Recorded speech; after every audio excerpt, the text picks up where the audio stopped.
lesson with Miss Meadows. I'm so excited to be reading with you today. We are going to start with our vocabulary. You do not need my books. This is just a read aloud story. So we'll do vocabulary, then our anchor chart, and then get right into our story for today. So our first vocabulary word is dreary. Say dreary. Very good. Dreary is an adjective or a describing word. If a place is dreary, it is not bright but dull and makes you feel sad. So that means it would not be a bright place, it would be a dull place if it was dreary. The next word is discoveries. Say discoveries. Very good. Discoveries is a noun or a person, place, or thing word.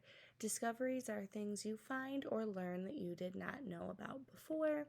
So, for example, these friends are making discoveries about how high different balls bounce. The next word is expected. Say expected. Very good. Expected is a verb or an action word. If you expected to see something, you thought you would see it. So, for example, the child expected to see his mother when he got off the bus. The next word is delicate. Say delicate. Very good. Delicate is an adjective or a describing word. If something is delicate, it is not strong and it is easy to break. So, for example, if you touch this delicate spider web, you might break it. The next word is corner. Say corner. Very good. Corner is a noun or a person, place, or thing word. A corner can be a quiet, faraway place that not many people know about. So, for example, the corner in this garden is a quiet place to get away and read a book. We also have the book corner in our classroom that we can use to get away from the noise. And our last word is gear. Say gear. Very good. Gear is a noun or a person, place, or thing word. Gear is special clothes and tools that you need to do a job. So, for example, a firefighter's gear includes a heavy jacket, strong boots, a helmet, and a special tank to help him breathe. All right, kiss your brain, because we are moving to our anchor chart, which today is on story structure. Stay story structure. Very good. So stories often have a similar structure, and authors organize stories in a way that will entertain readers. So we think of it like a roller coaster, where at the beginning the characters are facing a problem, then they go up the hill to the middle of the story, which is made up of events that happen as the characters try to solve the problem. And then they go down that hill on the roller coaster to the end, where the end tells the resolution or how the characters solve the problem. And all those parts of that story or that roller coaster make up a story's plot or what happens in the story. So we've got beginning, characters face a problem, middle, the characters try to solve the problem, and then the end, the characters do solve the problem. Our story today is called The Curious Garden. The author is Peter Brown, the person who writes the words, and this looks like it's going to be about this boy who looks like, and from our title, he is reading a book on top of a tree, and it's The Curious Garden.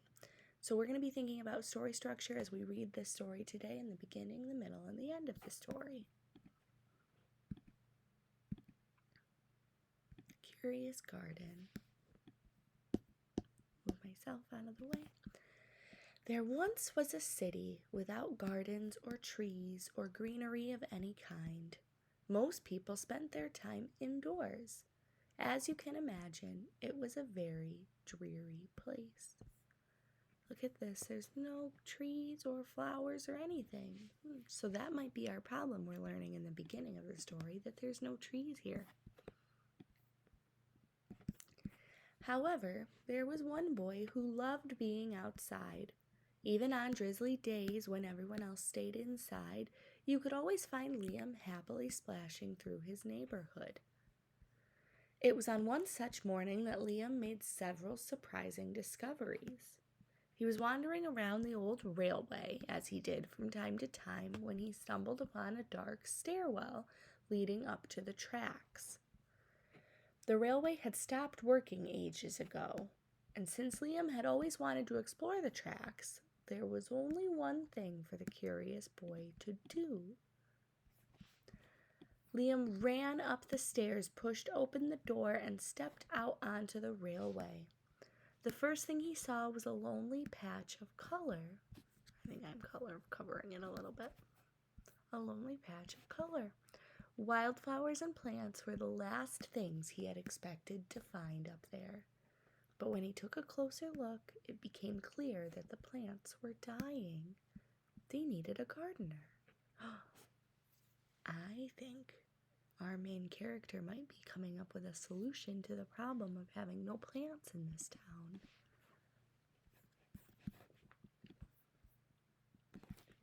Liam may not have been a gardener, but he knew that he could help. So he returned to the railway the very next day and got to work. The flowers nearly drowned and he had a few pruning problems, but the plants patiently waited while Liam found better ways of gardening. As the weeks rolled by, Liam began to feel like a real gardener, and the plants began to feel like a real garden. So look, he's solving that problem.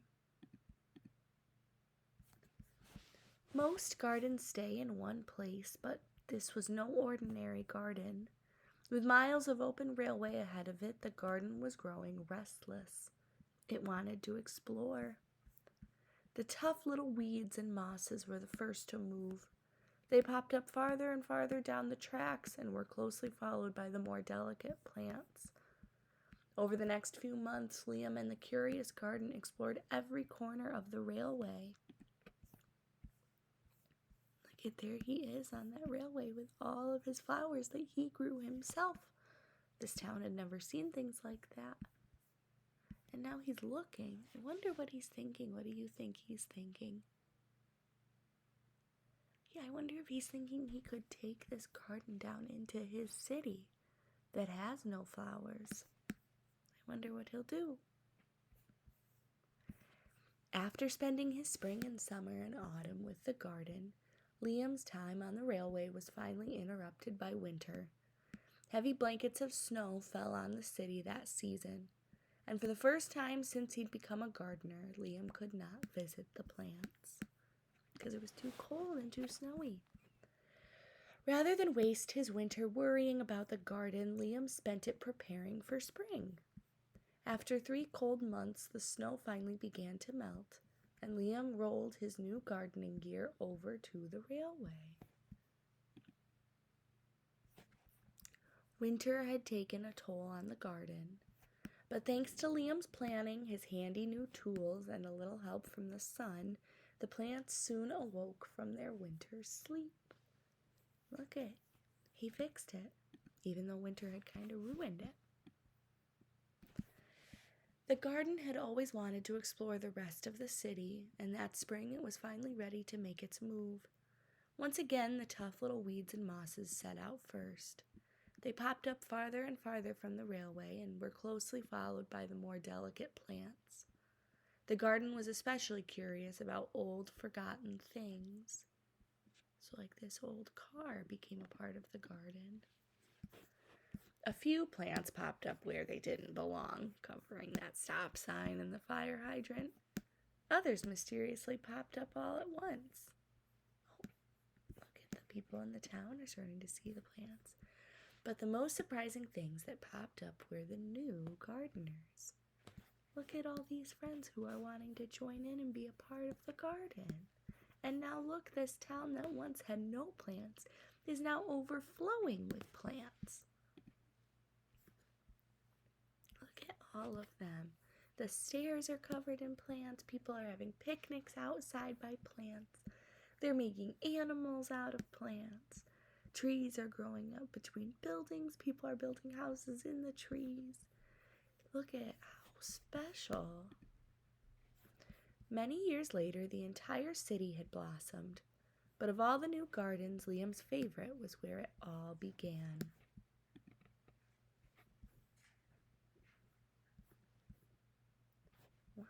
How much it has changed. Alright, and that's the end of our story today. So you are free to move on to your gem choice board, maybe design your own garden, have fun with your video presentations if you do diamond choice, or pick a sapphire, ruby, or emerald choice.